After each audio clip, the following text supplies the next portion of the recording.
12 डिसेंबर. ज्याला नामाची चटक लागली त्याच्यावर रामाने कृपा केली हे निश्चित समजावे.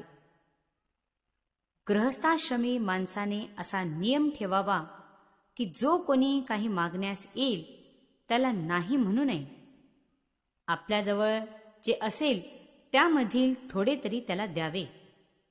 अन्न देण्यास कधीही मागे पुढे पाहू नये. पैसा देताना मात्र आपली परिस्थिती पाहून आणि त्याचा हेतू पाहून तो मागेल त्याच्यापेक्षा जरा कमीच द्यावे, पण नाही म्हणणे चांगले नाही. भिकाऱ्याला कधीही वेडेवाकडे बोलू नये.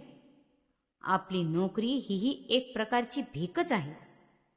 भिक्षा मागणे हे वैराग्याला कमीपणाचे नाही, पण भिक्षा ही स्वार्थासाठी नसावी. आपले पोट भरल्यानंतर राहिलेला अन्नाचा प्रत्येक कण दुसऱ्याला द्यावा. वैराग्याचे तेज कधी लपून राहत नाही. अत्तरे वगैरे लावून तेज आणणे निराळे आणि वैराग्याचे तेज निराळे. खरे संत त्यांच्याकडे येणाऱ्या लोकांची विषयबुद्धी गिळतात, ती पचवितात आणि त्यांना भगवंताची बुद्धी देतात. लोकांची विषयबुद्धी म्हणजे प्रापंचिक वासना पचवून आपली निष्ठा टिकविणे हे मोठ्या शक्तीचे काम आहे. ज्याच्याजवळ ती शक्ती पूर्णपणे आहे त्यानेच लोकांना उपदेश करण्याच्या भानगडीत पडावे, नाहीतर त्याची फजिती होऊन तो सर्वस्वी नागविला जाईल. अशा वेळी गुरुच्या आज्ञेच्या बाहेर जाऊ नये, म्हणजे ते सांभाळून नेतात. जगाचा स्वभाव कळणे ही ज्ञानाची पहिली पायरी आहे. जे खोटे आहे ते खरे मानणे. खऱ्याचे ज्याला ज्ञान नाही ते अज्ञान, ती अविद्या होय. ज्या अवस्थेचे स्थित्यंतर नाही ती अवस्था खरी समजावी.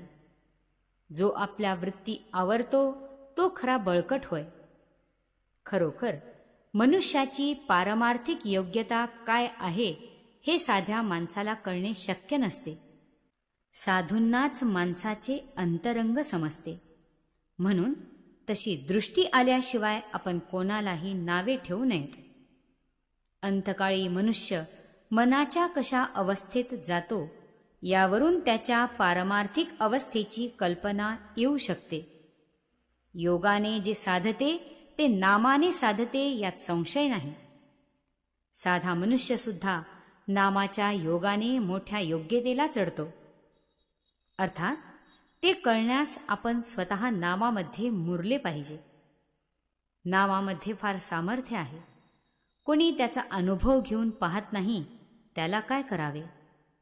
ज्याला नामाची चटक लागली त्याच्यावर रामाने कृपा केली असे निश्चित समजावे.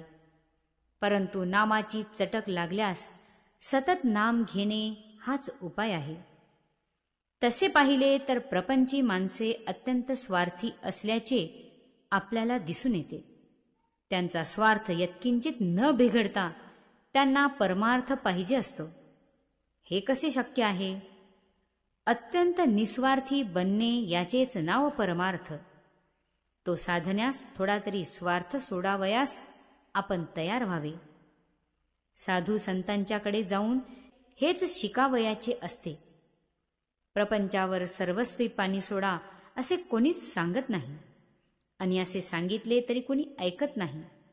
पण निदान प्रपंच म्हणजे आपला स्वार्थीपणा हेच आपले सर्वस्व मानू नका असे संत सांगतात.